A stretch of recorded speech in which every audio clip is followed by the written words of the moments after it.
there's this like elephant in the room that's not being addressed, which is if you're feeling rotten about yourself and overwhelmed and just, generally swamped, that gets in the way of everything else we're trying to do, and that's, just a huge missing piece of the whole picture of, so much of what we're being asked to do in life in general, but certainly very specifically to ADHD is hard.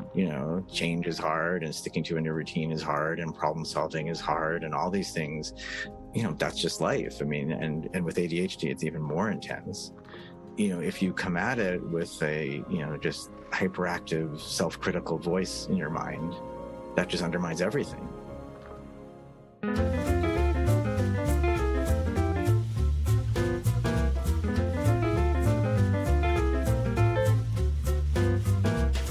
Hello, everybody, and welcome to Taking Control, the ADHD podcast on True Story FM. I'm Pete Wright, and I'm right here with Nikki Kinzer. Hello, everyone. Nikki. Hello, Pete Wright. How you doing? I'm doing great. How are you? I'm great. Always. Just always great. Always great. Good weekend. You know what we did? This weekend? We're putting in a little itty-bitty library in our front yard.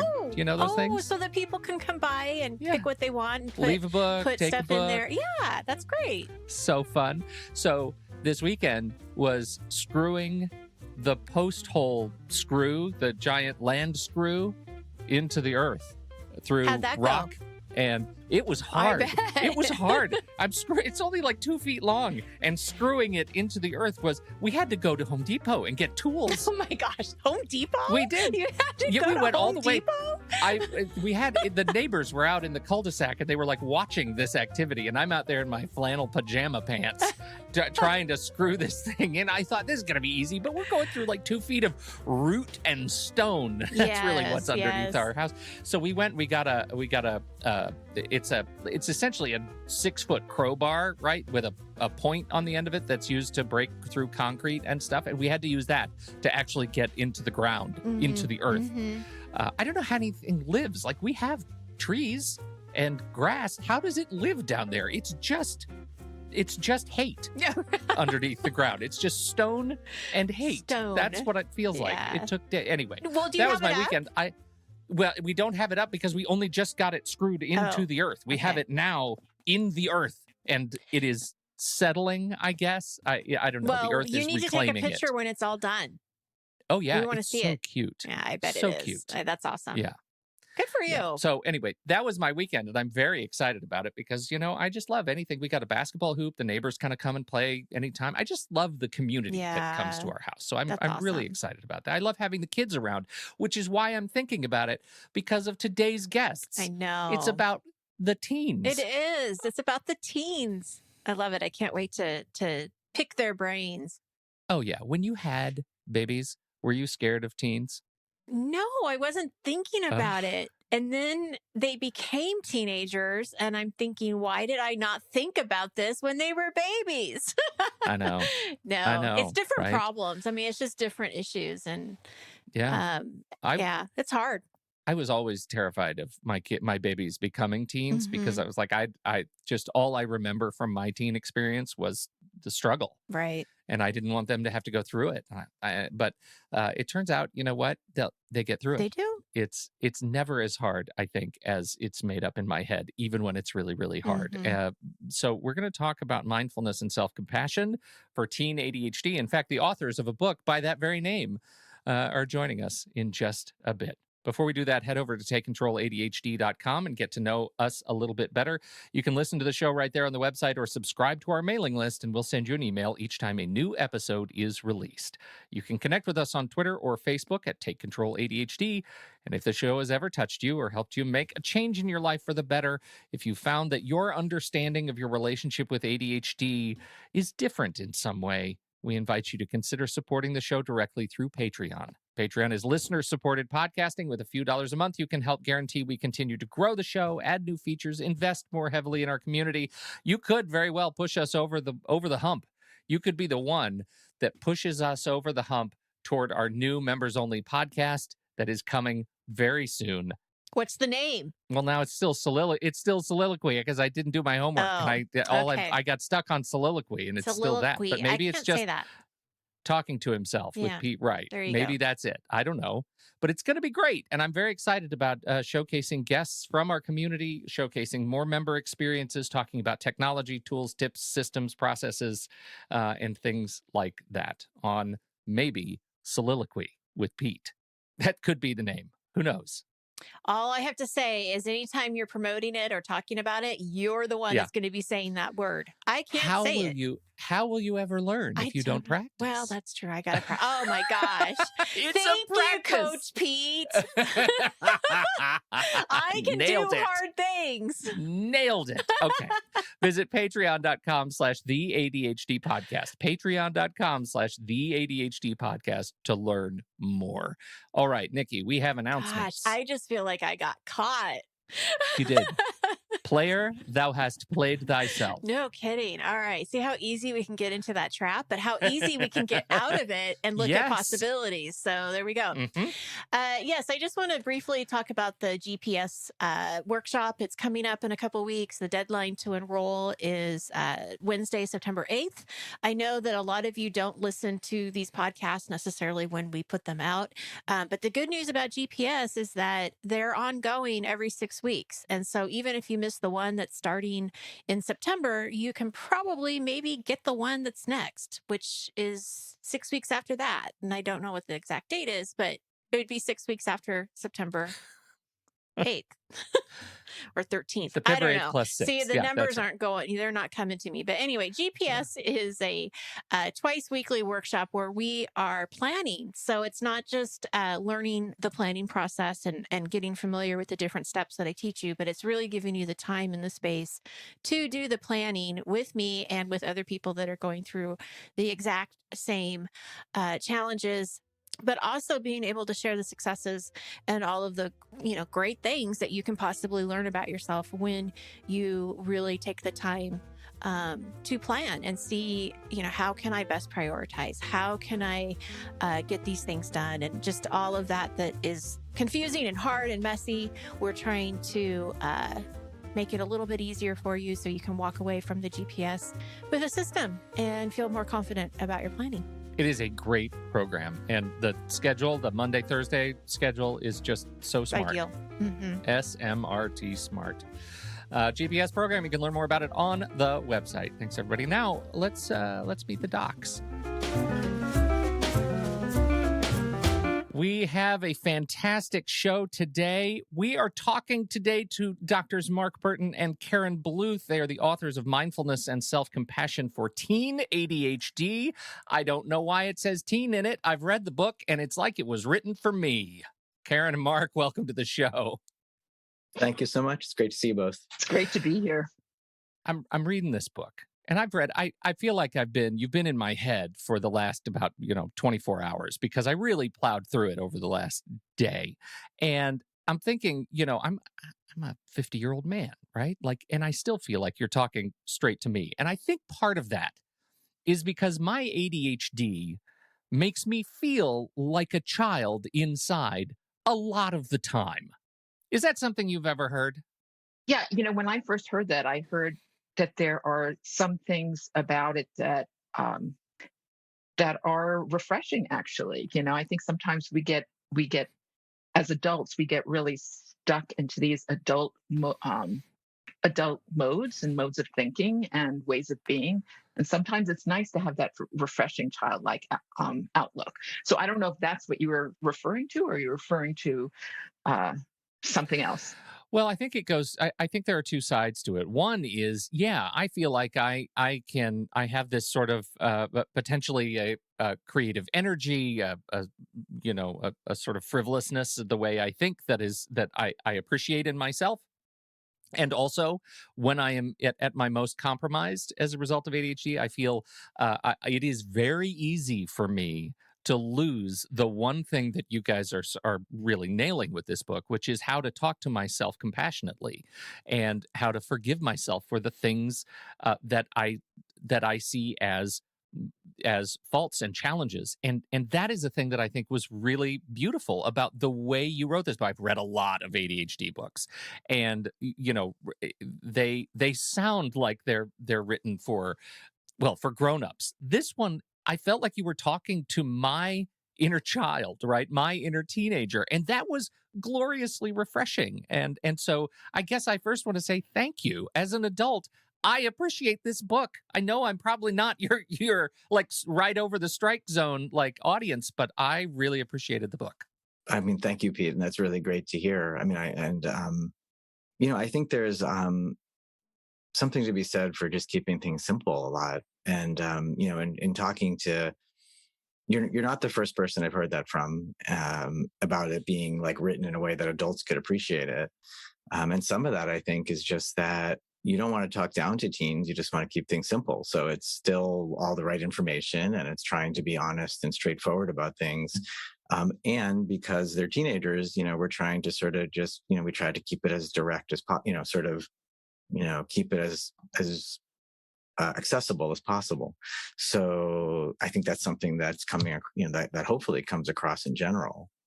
I mean, there's a little bit of a spin, one of the things we were aiming for too is trying to, think like a teenager and like who would read the book. But that doesn't, I think everybody can connect with that in some way. You want to be appreciated for who you are and wherever you are in life. And that's, what you want. Whenever you're trying to connect with a teenager, that's kind of what you're aiming for. One of the things that I really appreciated about it is that there's so many books around strategies and tips and how to do this and how to make things better. And what I love about the book is that the focus, you have some of those things for sure, and you have some great exercises to practice mindfulness. But the core principle was that self-compassion and how to use mindfulness. And I realize reading through the book, well, that's what the title is. Of course, that's what it's going to be. but it was still this like, oh, this is such a needed conversation, especially for our teenagers, because both Pete and I, we're right in the middle of parenting teenagers. I have a 15 and a almost 19-year-old, or 16 and almost 19-year-old. See, I can't even remember what their ages are. Oh, I have so many questions too, because I told my daughter that I was reading this, and she said, oh yeah, I don't have any self-compassion. I don't have that. So cut and dry. Yeah. And I'm just like, I'm so curious about, your intentions behind writing the book and what you were thinking when you were saying this is going to be for teenagers. So this is what my work specifically is about: self-compassion in teenagers. That's my focus. It's my research focus. And it's also, and absolutely for the reasons that you both mentioned, is that teens really, really struggle with this. They're excessively hard on themselves, extremely hard on themselves, very self-critical, very self-judgmental. And they don't have to be, and so the message that we're trying to get across with this book is, and frankly, with all my work is that you don't have to beat yourself up so much, that you don't have to be so hard on yourself. You can still be successful. You can still get done what you want to get done. You can still have friends, and it isn't, you don't have to be so hard on yourself. By the way, adults could stand to hear this a lot also. And, there are programs for adults, but our focus, Mark and my focus, is on teens. I always think Dr. Barkley's summary of ADHD, that it's not a disorder of not knowing what to do, it's a disorder of not doing what captures so much of just, here you are as a teen struggling with all the typical, developmental experiences we all have gone through. But with ADHD, you're often struggling more in some aspect of life. And, you might not even be clear that it's your ADHD, but, that's part of the diagnosis, is that it's impacting something. Pretty often quite under addressed around ADHD, both in teens. I do a lot of work with parents too, is that, that there's this like elephant in the room that's not being addressed, which is if you're feeling rotten about yourself and overwhelmed and just, generally swamped, that gets in the way of everything else we're trying to do, and that's, just a huge missing piece of the whole picture of, so much of what we're being asked to do in life in general, but certainly very specifically to ADHD is hard. Change is hard, and sticking to a new routine is hard, and problem solving is hard, and all these things, that's just life. I mean, and with ADHD, it's even more intense. if you come at it with a, just hyperactive, self-critical voice in your mind, that just undermines everything. I think that's an important point around all of mindfulness and self-compassion. I think Karen and I could probably both spend the whole time just trying to like dispel myths and just sort of normalize it all. Is it's not that it's not like a self-help program. It's way more than that. Yeah. It's that, it's about building resilience. It's about recognizing, really things that we all know. Like if we're feeling rotten about ourselves, that changes how we treat everybody else, and that's no small thing, and all of that is part of this, very, wide ranging practice. It's not a very, narrow practice at all. I think that gets to a question I had for you. And you talk about this. I mean, you latch on to Sharon Salzberg, who calls self-compassion our main engine for change in the book, right? Self-compassion requires exactly this: talking to yourself as you would a good friend. I'd like to sort of go back and hang on Nikki's comment about talking to her daughter about self-compassion. Oh yeah, I don't have that. How do you start an engagement with a teen who doesn't feel like they have any sort of affinity with self-compassion with themselves, and because we know how important it is? How do you engage them and help them learn how important self-compassion is? When we teach them, when we have classes, and so when they come in for a class, for example, we have an exercise that we do that comes from the adult self-compassion program, which is created by Chris Germer and Kristen Neff. And it's called How Would I Treat a Friend? And what we do is we take them through this exercise of basically what they understand, or what they get out of it, is that they treat their friends, their good friends, much more kindly than they treat themselves. And they can see that through this exercise. It just becomes very clear and very apparent. And so then we give them the definition of self-compassion, the informal definition, which is treating yourself the way you would treat a good friend when you're having a hard time. And that you can do that because you treat your friends that way. You treat your friends kindly. And you can do the same thing for yourselves. You're just not used to it. You're just not, we don't raise kids that way, to treat themselves with the same kindness as we teach them to treat other people. So from day one, it becomes very clear to them that, they do have the capacity to be kind because they're kind to others. They just are not kind to themselves. So there are a few things that we do. That's one exercise. And then there's another guided practice, which is in the book, called Compassionate Friend. And actually the How Would I Treat a Friend also is in the book. And Compassionate Friend is a guided practice that takes them through, and what they get out of that is realizing that they have this kind and wise voice within themselves at all times that they can access whenever they need to.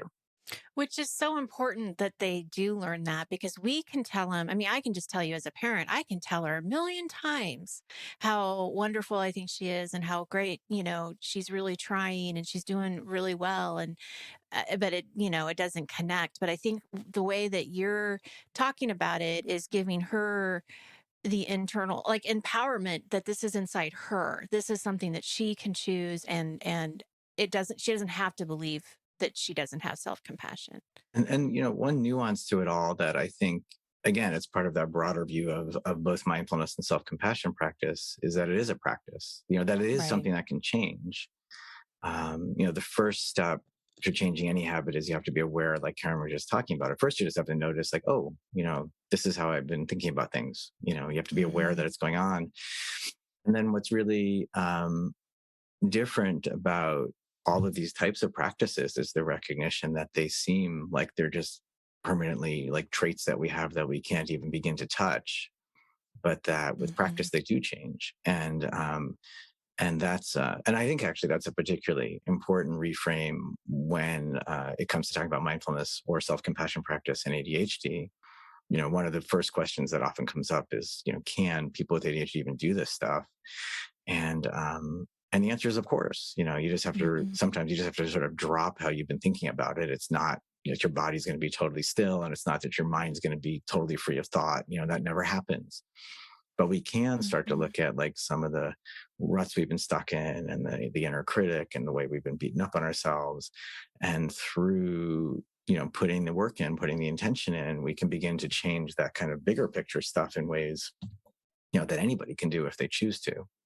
I noticed that in myself, and I'm thinking about, as a dad with ADHD, of ADHD kids, that as I'm reading the book, I'm reflecting on the fact that when I'm compromised, I'm not kind to myself, and I'm modeling behavior. And then sometimes when the homework doesn't get turned in, or the books don't get brought home for the big project, I might be more critical of those sorts of lapses because of my own ADHD. It's because of that just massive projection that I'm wearing around my neck, because I'm already judging myself and feeling miserable about it. And I just don't want, like, please let my life serve as a warning to others, right? That's the sort of spirit. And it is so easy to get wrapped up in your head when I fall out of practice, when I fall out of any sort of mindfulness experience throughout the day. And so I found that really interesting to reflect on. And to your point, we are more malleable than we think we are. Well, and that brings up to a question that I have. So I think that some people do probably confuse meditation and mindfulness. And so I'm curious if you could give us an example of how to use mindfulness in that exact thing that Pete just said. Oh, I'm not a calendar person. Like, how would you use mindfulness as a tool to help you get through that limiting belief? I think one of the most important things is to separate a little bit what's meditation and what's mindfulness. So meditation, this style of meditation, isn't very, it's like you're not trying to make something happen specifically in terms of like, bliss or something. It's mindfulness is about building awareness of what's really going on. And that has implications, in countless different ways. Not in one of my most important things I always say when I start talking about mindfulness is, just like blow apart, ignore all the cliches, put them out of your mind. This stuff, if it's not real to you, it's not going to matter. So, why does awareness matter? Because if we're not aware of what's going on, we can't handle it well. Just as a starting point, right? So when you start looking at like, how does mindfulness begin to affect something like the stories we're telling about ourselves, it starts with that type of awareness of, so you're sitting in practice and you're starting to notice what your mind's doing and the places it's going. And part of the sort of understanding you're looking to reach is what kind of we've all touched on already, is that just a lot of it is story. A lot of it is just like, this is how I think of me, or this is how I think of ADHD even. I had a good example of that just recently where a parent who, just was learning about ADHD, gave them a discussion about what executive function is and how it affects day-to-day life. And she came back for her next visit and said things were already better at home, which, became like a joke because like we hadn't done anything yet really. And she said, no, they really are, because now I see that when he's really emotional and impulsive, it's just part of his ADHD. Like nothing's changed, but at least I don't blame him for that anymore. And that's the example of like dropping a story. And that's something we can do in almost any situation, but it does require the ability to, again, I don't want to I can keep going through layers and layers of mindfulness practice, but, we're trying to break those sort of reactive defensive habits and just see things with more clarity. And you start to say like, okay, that thing with to-do lists is just because it's really hard for me. Like I never remember them and it's really difficult. So I've started to identify as someone who, can't do that or doesn't like doing that or whatever, box I put it in. But you first have to identify that and go, oh, okay, that's the story I've been telling myself. One of my favorite practices I was ever, there's just core to mindfulness to me is a practice where you notice a thought. And if you catch yourself, you can ask yourself really briefly, like, is it true? I love telling that when I talk about mindfulness, I encourage people to do that of anything I'm saying about it. Like, is this true? Like, does this make sense to you? Because then you can start catching, and again, there's a nuance here if you don't want to be like have life under a microscope. Like if you don't want to be, it's not like you're picking things apart to the point that you're driving yourself nuts, but you do want to catch your beliefs once in a while and go, is that just something, is that a thought? There's if you might even remember, I forget whose teen program used to put up bumper stickers that, what is it? Shoot, now I'm going to forget it. You aren't your thoughts, or what's the, Oh, um, yes. anyway, thoughts, the point Yeah. is thoughts are just thoughts. Some of them are real. Right. Some of They're them are not, not. they're They're not not, fact. that's Or it. Thoughts are they're, not facts, yeah. and you do stuff to catch yourself periodically and make it part of your practice to say like, oh, to come back to where Pete started. It's like, well, that thought was that I'm the worst parent ever, Yeah, right. Mm-hmm. I just had that thought. Oh my gosh, I just blew it again. And it's like, okay, that's my inner critic spouting off, but is it true, or is it, just one of those habitual thoughts I have a lot? I really appreciate too how you guys both in the book separate, oh, well, that's your ADHD. It's not who you are. It's not your character. It's not, and I think that's a really important piece, because I think especially I work mostly with adults and college students, so I don't work with teenagers or younger people, but I can see where it starts young, right? Of believing that I am everything that my ADHD does. And so I love how you separate that nope, that's part of the characteristic, or one of the symptoms of having ADHD. So it's a good separation, I think, for young people to understand. Thank you, Nikki. And I think it was certainly part of my thinking in writing it that young college kids are still teens. Yeah. Because I think, that's, I certainly, I guess I was imagining younger kids might need to be working with like an adult as they go through the book, younger teens. And, as you get into college, it's something somebody might choose to take on their own. But I do think there's it's sort of what you both just said. I think part of the challenge of working with teens for me quite often is that there's this almost like style of living of like, I'm not the sort of person who, uses calendars, and that's because that's my preference, like it works for everyone else. But everybody I know who works in the field recognizes that, those sorts of systems are part of dealing with some of the challenges that ADHD causes. I mean, any individual might come up with a different solution, but those are the, most proven ones. So in order to connect the dots, you have to sort of let go of the identification, like this is me, this, and then you can start hopefully owning like, okay, challenging for me, but these things actually might help. Well, and doesn't it really get into like exactly like, my knowledge of child development, adolescent development is, my two kids, right? So rigorous empirical research, right? But there is this point where those preferences are identity, mostly because they're testing who they are. Like, I don't know, I'm just going to say some stuff and see if it sticks, right? Like it's not explorational, which I'm reading this book, I'm thinking, how do you both expect teens in this group, teens who may be a little too old to be working with somebody directly, right? But, not compared to my daughter, say, who's a sophomore in college, who, when I told her about this book, she immediately said, I would like to read that, right? It's the, I don't have a coach, but I'm too young to know that I really need this. How do you engage that group? Well, I mean, just to work top down, because I sort of how we set it up before, I think you're right. I mean, kids are going to reach an age where there's, probably sounds like more like who Nikki works with, where like you've experienced, they're, old enough to sort of see that they want to do something, they're independent in college. So they, they might take it on their own. I think, working with high school age teenagers developmentally is always more challenging for that reason, right? I mean, I often see it with ADHD almost as a little bit of a developmental mismatch where, they're at an age where part of typical development is becoming an individual and stepping away from your parents and all these explorations we all do in high school. And yet ADHD sort of sets you back a few years developmentally in your ability to, be fully independent and do those sorts of things skillfully. So, the way to engage that age is always going to be harder. I think the main thing is to start seeing, what is it that engages kids that age? Now, first of all, I would say it's actually a really, in my experience, a really useful age to try to connect teens to someone outside the family. So for families who have the resources, that's developmentally expected that they're going to want, somebody who isn't their parents to be giving them a lot of advice. So I do think, now mind you, there's a whole,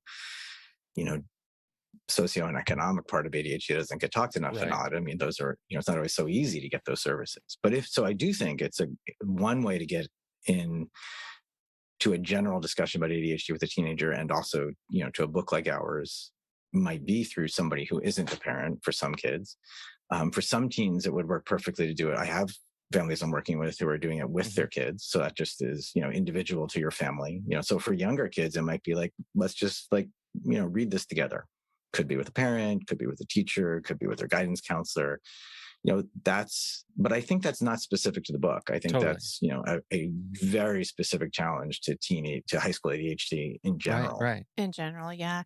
Well, and that was my thought, is when she said that to me, I thought, I'm gonna read this book, and I'm gonna somehow incorporate it into our conversations, and she's not even gonna know That's right. necessarily Subversive. came from Right. that, right? Right. But I think that's also really helpful for parents. Like, if you have teenagers and they have any kind of resistance, just read it yourself anyway, and see what you can learn from it. And I mean, you have great exercises in there too that you can teach, as a parent could sit down and say, hey, let's try how we would treat a friend, or let's try, I do the body scan myself, and so I would say, let's practice this so you can see what this feels like.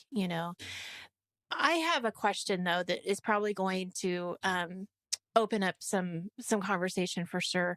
Emotions, teen emotions are all over the place. They're hot, they're cold, they're sad, they're happy, they're elated, they're disappointed. I mean, they're everywhere. And then you add ADHD onto that mix, which we already know they're going to be even more emotional about some of these things. You talk about surfing these feelings. And you had these 3 expressions that you talked about to help people, or to help teens understand this kind of process. Uh, Name it, tame it, feel it, heal it, soften, soothe, and allow. Can you tell us a little bit more about what that looks like? Well, first of all, the brain science behind why teens are feeling these extreme of emotions is important um, to talk to them about, because there are brain changes that are happening that explain a good part of why they experience extremes of emotions.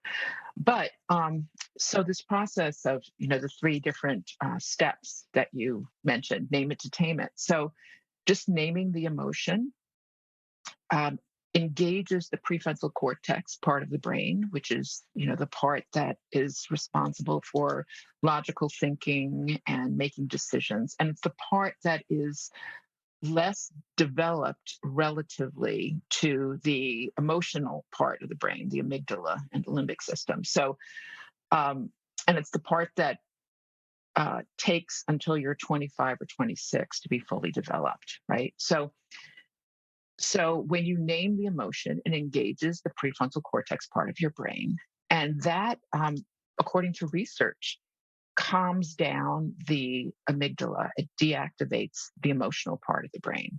So when you're naming it, you're actually starting a process in your brain that calms down your emotions, right there. And then we also know that when we're feeling strong emotions, particularly negative strong emotions like anger or frustration or hurt, we have a number of different reactions. One of them is to resist it, push it away, not face it, shove it under the rug so we don't have to feel it because it's not comfortable to feel.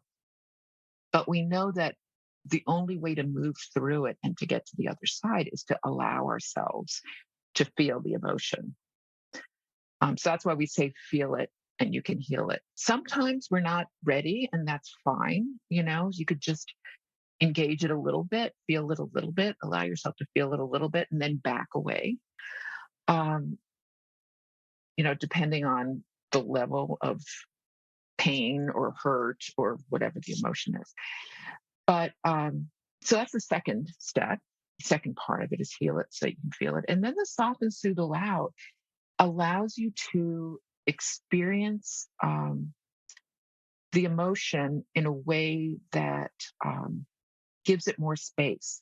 So it's making it more spacious, allowing the feeling to be there. And softening it is you're just imagining, okay, I've got this. You find it in a place in your body, first of all, because emotions in your mind move very quickly, but in your body, um, they move more slowly, and so you can work with them more easily. So you find where it is in your body. I might be feeling tightness in my throat, and then softening it. You're just imagining that area to just soften a little bit and soothing yourself. You might want to put a hand on there and just imagine that part of your body relaxing a little bit more, and allowing it is just giving it space to allow the feeling to be there. This is a practice that I actually do a lot, and I find it just really it helps me a lot, because we tend to really get caught up in our feelings and our emotions, and we tend to be very tight with them, and we tend to engage this story about the emotions, like, oh, he said that and he shouldn't have said that, and I should have said that and I didn't say that, and he's such an idiot, and why did I do this? We have that narrative that goes on in our heads all the time. But we have the ability to let go of that narrative and come back to actually finding where it is in our body, finding where that emotion resides in our body, and then working with it in that way. And what a beautiful lesson for these teens to learn, right? Because that's something that they're going to carry on for the rest of their lives, because there's always going to be something that we're feeling. And I think that when you say feel it, I know that my daughter just lost her guinea pig, and it was a very traumatic experience for her. And we told her, it's like, you know what? Grieve. It's okay. It's sad. It's disappointing, and let's feel it. And so for about 5 days, she was in a area where it was very dark, and she watched TV, and she just did very little, and she cried a lot, and she talked to us, and then she'd cry some more. And then I would say about the fifth day, all of a sudden her mood started like getting better. She started talking more. She went with a friend yesterday. Like, so it's starting to get, more like herself. And I have to, listening to you, I have to say, okay, I think we did the right thing. Like, we let, we didn't try to like fix it or, pretend like it was going to be okay. It was sad. I mean, it was really sad. And so I appreciate you explaining that. And, I think as parents, it's so easy to want to fix I stuff. was just thinking that. As parents, it's so hard, because you don't want to see your kids suffer and struggle and be in pain, Mm-hmm. and you want to fix it. And that's our tendency. I have two daughters who are in their late Mm-hmm. 20s, and I still find myself falling into that, and I have to catch myself. Nope, you don't have to fix it. That it reminds Yeah. me, kids, they're such physical beings, right? They already have a sense of body because they're growing and changing, and they know when things hurt and when they're grieving and they have stomach aches. Like, they know where the pain is, and they already have a sense of body. I think introducing them to a more intentional somatic practice is like Mhm. what a perfect time to get them. And I think it's a real gift that you're pushing in this direction for parents to be thinking about, hey, if this is a way for your kid to explore emotions in a way that you don't have to fix, right? You don't have to resolve everything that comes along. Like, you can just let them experience, and we're going to show you, through exercises, how to let them self-soothe. They already know how to do it. We're just going to help them know that it's okay.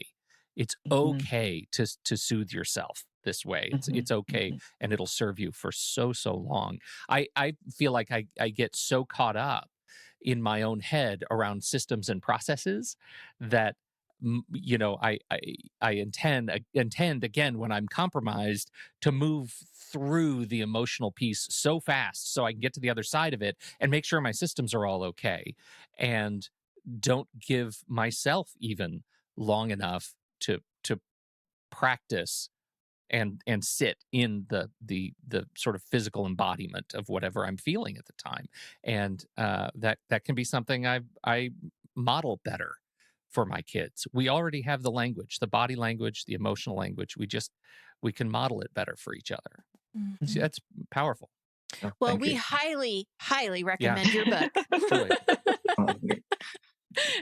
And we're putting it in our show notes so everybody can have access to where to get it.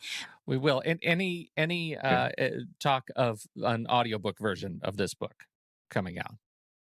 Thanks for that idea. No, we'd have to ask the publisher. I haven't heard that Well, yet. I mean, I immediately go for the audiobook version and the Kindle version. I read it on my Kindle, but I immediately go for Audible, and I see, the mindful parenting for ADHD, for example, is already in there. Like you already have an engine for Audible books, and boy, I know there are people in our community who would be raising their hand for the audiobook version. So, for what it's worth. Yeah, I have an Audible book coming out probably by the end of the year. They haven't given me a date yet, but it's for maybe, and this might be the one that you were thinking of, Nikki, is for parents and educators and therapists for teen girls, and it's all about self-compassion in teen girls. Well, this has Lovely. been terrific. Can you give us just any other plug, anything else, anywhere else you would like people to go to learn more about you and your work? Karen, why don't you go first? Sure. Well, I just updated my website. Fantastic. I finally hired somebody to do Yay. it. So finally. So it's KarenBluth.com. Great. And my website is developmentaldoctor.com, all spelled out. And I have an ADHD resource page and a mindfulness resource page and things like that up there. Outstanding. So, Great. and everything else about me is up there. Links in the show notes, as well as direct links to the book. Check it out, everybody. Mindfulness and Self-Compassion for Teen ADHD. But it's great for everybody. My inner teen loves it too. Thank you, everybody, for downloading and listening to this show. Thank you for your time and your attention. Don't forget, if you have something to contribute about this conversation, we're heading over to the Show Talk channel in the Discord server. You can join us right there by becoming a supporting member at the deluxe level. On behalf of Karen Bluth and Mark Bertin, and, of course, Nikki Kinzer, I'm Pete Wright, and we'll catch you right back here next week on Taking Control, the ADHD podcast.